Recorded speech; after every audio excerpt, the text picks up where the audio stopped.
All right, y'all. So I want to talk to you guys real quick about divine law. I want to talk about law, Law, law, and how the law works. And this is spiritual law.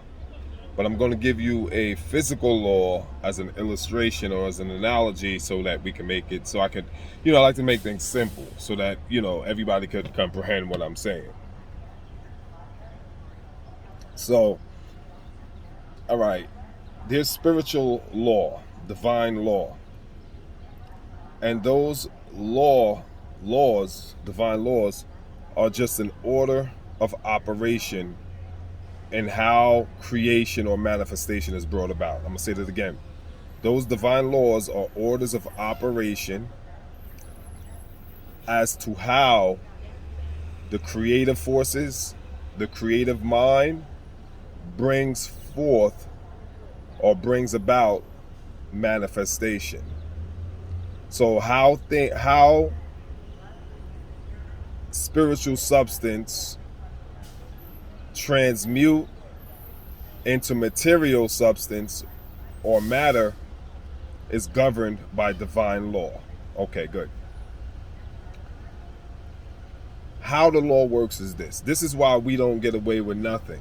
We think we do, but we don't. And this is why a lot of things show up in our lives. This is why a lot of things happen, but we don't know why they're happening. But this is why. These laws are cosmic. They're cosmic laws. They're universal. They're indiscriminate. They're non-biased. They don't have any prejudice. There's no judgment. They're just laws. They don't care who agrees with them or who disagrees with them. They will always remain immutable. That means unchangeable, unwavering. They don't vacillate. There's no up and down. It's just it has a stick-to-itive continuity. Stick-to-itive continuity in perpetuity. It never changes. It's continuous. Continuous spectrum. There's no discrete. No discretion. Now, how the laws work? What triggers what ensures that the laws work orderly, properly at all times? All right. Here's an illustration. Let's say I'm in my car right now. I'm coming up to an intersection. There's a green light. On the other side of the street, there's an officer sitting in his vehicle, and he's he's fully conscious, fully sentient, fully aware. He sees me drive through on a green light, and the speed limit says 30, and I'm doing 25. He has his little, those little radar guns to track your speed. So he has his little radar gun tracking my speed. My speed is at 27. Speed limit is 30. I got a green light. He stays put. I drive past. He stays put. He represents divine law. He stays put. Now, is he staying put? Or is he in motion? This is where we get philosophical. He's staying put, but he's actually in motion. Why? Because he has his radar gun clocking my speed. He's also conscious of the green light, watching that it's not red and I don't violate it, and I'm not violating the speed limit. So there's several laws at play here, and all these represent divine law. I'm showing you how it works in simplified form. The stoplight represents one aspect of divine law. The speed limit 30 represents one aspect of divine law. His radar gun clocking my speed represents another aspect of divine law. Him himself represents one aspect of divine law. His car represents one aspect of divine law. You see where I'm going? So the whole, everything, all the parts, all the working parts represent aspects of divine law. Now, again, he stays put as I drive through and I go about my business. Is he staying put? No, he's not staying put. He's in motion. He's a conscious observer that I am in agreement, that I harmonize, that I am consistent with the collective divine laws. Speed limit, green light, I'm not running a red light. I'm consistent with these various aspects of divine law. He, being an aspect of divine law, has to be in agreement, right? He has to be in agreement. His action or his lack of action, his ability to act or to not act, to react or to not react, is contingent, meaning it depends upon whether I'm consistent with all the various aspects of divine law. Because I am, he remains at bay, which is consistent with divine law. Everything is, I just painted a scenario where there is cohesive consistency, congruity. There's harmony in this entire scenario that I just painted you. Everything is harmonized. Divine law works consistently. I'm not bothered by divine law. I did not violate divine law, so I don't reap the consequence of divine law. I do reap the consequence, but I reap the positive consequence. I didn't violate divine law, so divine law does not pull me over and give me a ticket. So I'm reaping the positive, constructive aspects of divine law by being in harmony with it. Now let's look at it on the other side of the coin. Same scenario, but this time it's a red light. And instead of doing 30, I'm doing 50 or 60. So I'm doing twice the speed limit. Violation of divine law. I ran through the red light. Violation of divine law. The officer with his speed gun clocked me in at 57 miles an hour. Again, violation of the speed limit of divine law. He now pursues me, pulls me over, gives me a ticket. I might have been, whatever, under the influence. Who knows how the story's going to pan out, but I get pulled over. Why? I violated divine law. Divine law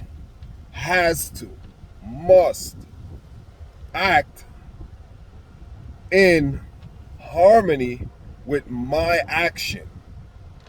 So my action triggers divine law. My action sets divine law in motion.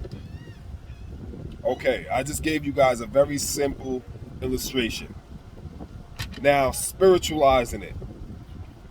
When we are aware of our God consciousness, when we are aware of our spiritual essence, when we become aware and come to the realization that my mind and God mind is one. My mind and God mind is one. Because I am just an idea in the imaginative divine mind of God. Again, I'm going to say it again. I personally am just an idea in the mastermind of God. I've been expressed in this physical incarnate form. But beneath this incarnate form, all I am is an idea inside of a bigger, greater mind, which is God's mind. Therefore, because I am inside of God's mind, I am an extension. I am one with God's mind. This is coming into realization of your oneness with God. There's no separate. That is part of our deception, illusion, the result of the Adamic sin. We have adopted, or we have been conditioned to believe that we're separate from God. There is no separate. There's only one. We are one with God. Therefore, we are God-like and made in God image, and we have God consciousness, but we have not tapped into it fully. Divine law, when you come into this understanding, that means you now stand on top of this knowledge. This knowledge is under you. If it's under you, you have dominion over it.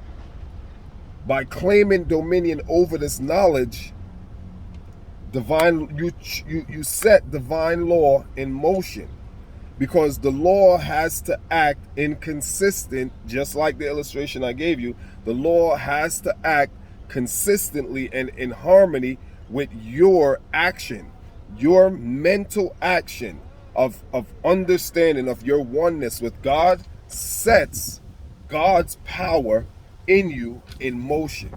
It fuses your mind with God's mind, which gives you enlightenment.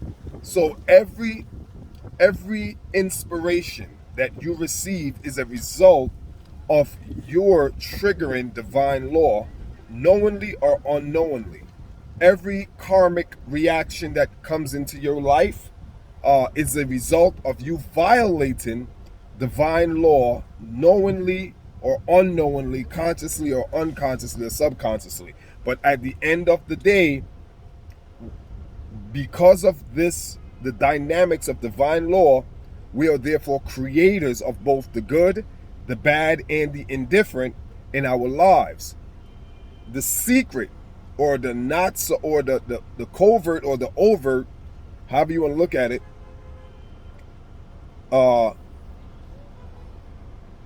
wisdom is this: becoming knowing. Become more knowing of this. By knowing, I mean become more attentive, become more aware, more conscious of your God-given authority and power and dominion.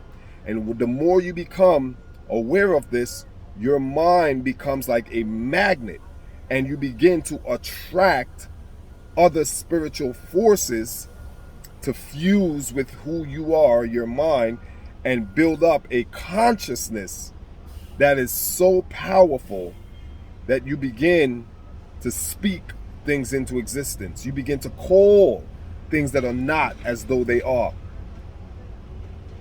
Everywhere you tread upon, every place, every ground you step upon, you will have rulership, ownership. The more you become aligned with your godness. Till next time, peace.